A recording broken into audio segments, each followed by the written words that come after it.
Hey everybody, welcome to our weekend check-in video for WSTS-47 Intro to LGBTQ Studies for Saturday, October 29th.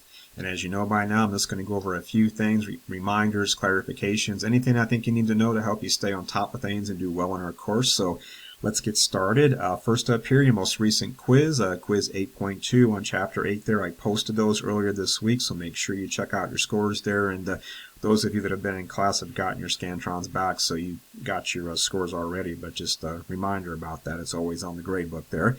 Next up here, the big thing is that your interview paper is due this coming Tuesday, November 1st by 3:30 p.m. Don't forget there is a dedicated module on our Canvas course page where I have complete instructions for you, so do take a look at those.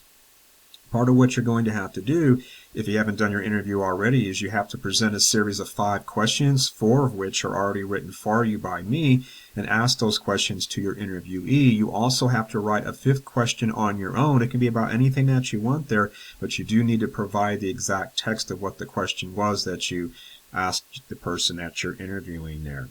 Also, you're going to present a list of 3 summary questions as well. Again, this is all in the instructions there you'll find in the module, so make sure you scroll down and see that there are these 3 extra questions. I just want you to make some remarks about some certain issues that may have come up in your interview there, and you also need to indicate something in the interview that seemed to match anything that we've covered at all in our textbook there so far. So, and you have to give a page number for that as well, so please make sure that you take a look at that there as well. So again, you're going to present the results of the 5 questions that you ask and the 3 summary remarks. I do require a certain minimum number of full sentences when you address those 5 questions and those 3 summary questions as well. So make sure that you look for that detail in the instructions there. And be careful when you summarize those 5 interview questions, the ones you ask directly to your participant there. Make sure that you don't just present a series of quotes. I want you to kind of like summarize what you found there. A little quoting is perfectly fine. Just make sure you put it in quotation marks, but make sure you use full sentences. And you're also going to present it in a format where you use the questions themselves as headers for each of your paragraphs to summarize those 5 interview questions as well as those 3 summary questions. So just use each of the questions themselves literally as headers, which may be kind of an odd way to use a header, but I just want to make sure I know exactly this is what you're talking about, and I just figured this is the easiest way for me to do that. Just put them as headers, and you shouldn't have any problem. There's also some detail I want about you and also your interviewee, and that's all in the instructions there. It's just very minimal demographic information there, so just so I can see what's going on there. So please make sure you take a look at that. Remember that you do have the ability to submit your interview paper late. The initial deadline is this coming Tuesday, November 1st, but you do have 72 hours during which you can submit it late there, but it is 10% off in deduction there if you do submit it late, and then for every 24-hour period after that, it's another 5% off, and up to 72 hours, after which time you will not be able to submit at all. You will see the submission area lock out there. Your file that you submit must be uploaded in the dedicated upload area you'll find there in that interview paper module on Canvas, and it must be in Microsoft Word. So no PDFs, no Google Docs, no Apple Docs, etc. It's got to be in Microsoft Word.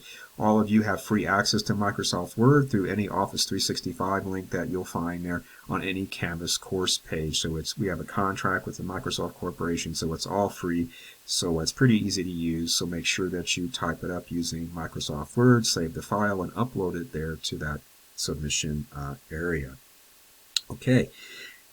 Next thing here is that we have our quiz on Chapter 9 this coming Thursday, November 3rd, so be ready for that. This is our chapter on visual representations, so paintings, drawings, sculptures, photography, physique magazines, stage plays, anything you can literally see with the naked eye. We're going to be talking about those things this coming week. There's so some really good stuff coming up. We've already covered some things like paintings and illustrations, and we're now going to go ahead and start taking a look at photography, which is some really interesting and not without controversy as well. So really great stuff we're going to be covering there, and also stage plays. So I always look forward to this part of the course. I've got some clips I'm going to show you of some plays that have been made into movies, so you can just see what some of the stuff is like when it's represented on the stage there. So really fun stuff. So please make sure you can make it to class so you can see all this good stuff.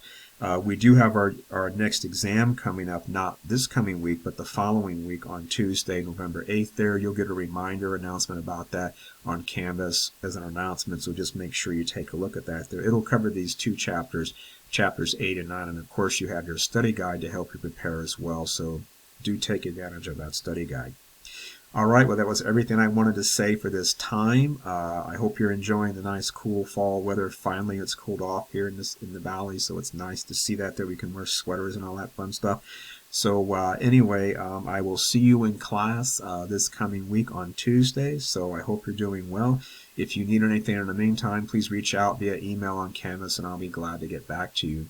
Otherwise, take care until next time, and I'll see you next week. Bye-bye.